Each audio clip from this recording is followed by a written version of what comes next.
Als je in een grote kathedraal komt, dan zie je een grote galerij van heiligen. En onder die vele heiligen van de kerk is Gerardus eentje, maar een klein, een gewoon. Eigenlijk helemaal niet opvallen. Want hij moet, juist vanwege die onopvallendheid, die eenvoud aangesproken, ook vanwege zijn bewogenheid met de nood van mensen. Och, ik hoef u zijn levensverhaal niet te vertellen. U kent het grotendeels. Heeft thuis een heel eenvoudige jeugd gehad, moest daar zwaar meewerken. Heeft later bij de redemptoristen, waar ze hem liever kwijt dan rijk waren in eerste instantie, het ook niet gemakkelijk gehad. Het liep niet van een leien dakje. En wat vooral Barte zwaar op zijn leven ingespeeld heeft, is dat hij maar een zwakke gezondheid had. En op relatief jonge leeftijd, amper 29 jaar oud, is gestorven.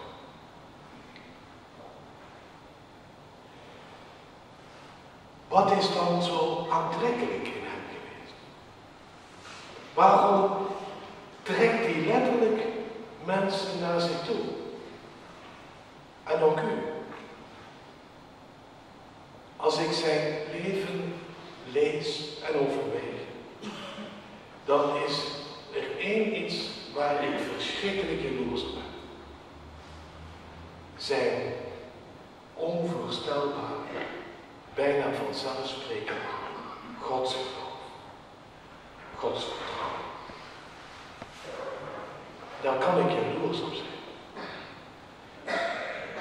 Immers, wij worstelen vaak met God. We ervaren hem ver weg.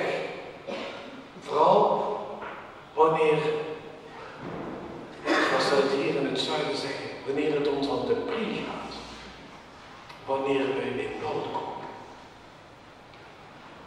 Ons leven, vaak zo overspoeld door twijfels en vragen.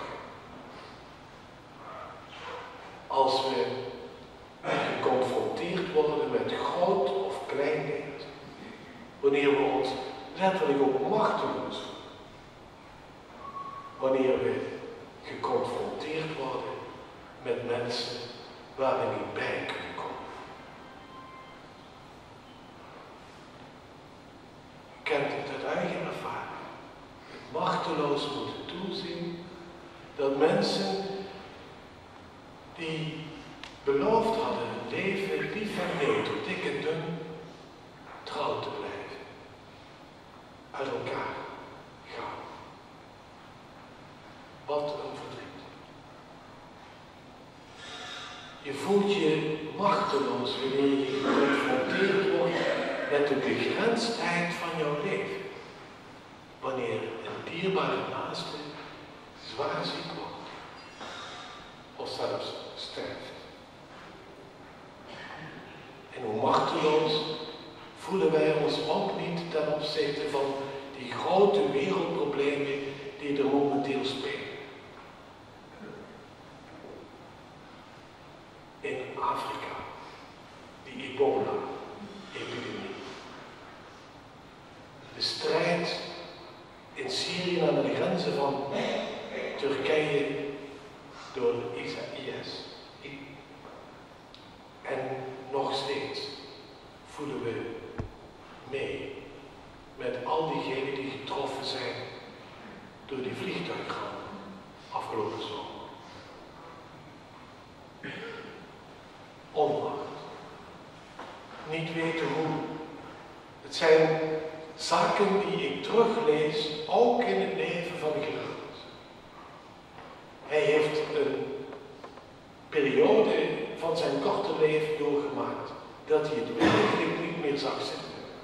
Dat hij zich van mensen en God letterlijk verlaten voelde.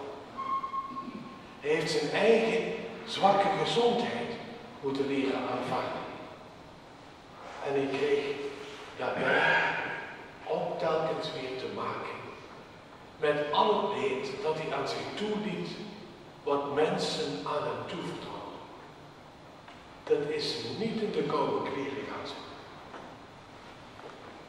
Maar zijn kracht moet vooral zijn geweest dat hij zich daardoor niet heeft klein laten krijgen. Zijn diepste kracht moet geweest zijn dat hij voortdurend een inspiratiebron wist aan te boren die hem gaande hield. Die hem elke dag weer deed opstaan. Die hem elke dag weer naar mensen deed toegaan. Of voor mensen ontvankelijk deed zijn.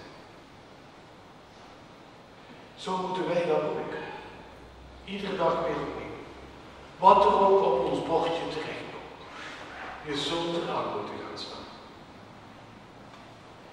En Gerardus was bijzonder getroffen omdat hij de weg van Jezus wilde gaan.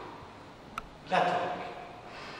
De woorden uit de eerste lezing die we hoorden waren dierbaar. Ik wil Christus kennen en de kracht van zijn opstanding. En de gemeenschap met zijn lijk. Ik wil steeds meer lijken in zijn dood om eens te mogen komen tot de opstanding en het einde. Die woorden waren Gerardus als het ware op het lijf geschreven.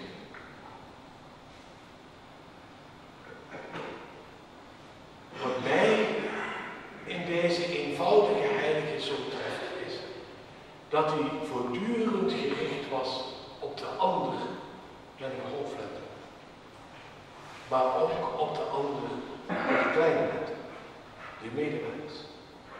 En hij had daar vooral oog voor diegene waar iedereen aan voorbij ging. Voor de mensen die niet tellen. Voor de mensen in nood.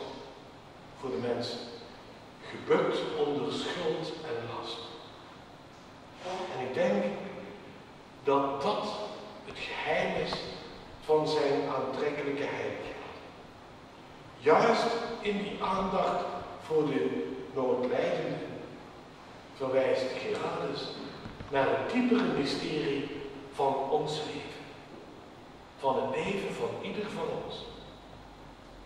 Hij die groter is dan ons hart, God, die in ons, in Jezus zo nabij gekomen is een menslievende God.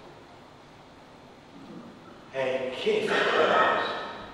En hij komt nog steeds ons nabij. Ook vandaag de dag.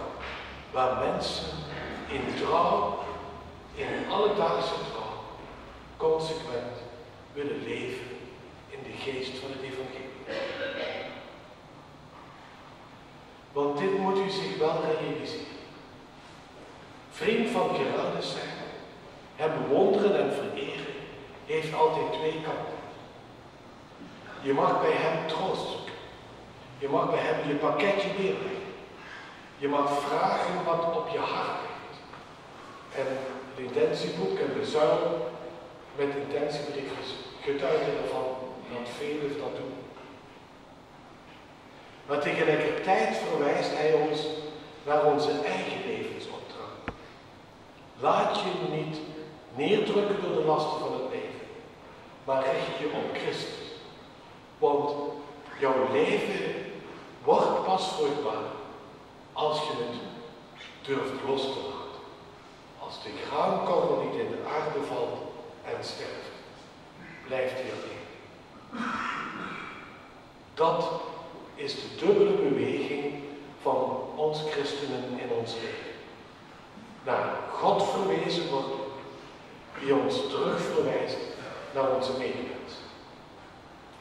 Het is de kern van een evangelische, gelovige levenswandel. Van God houden en van de mens tegelijk.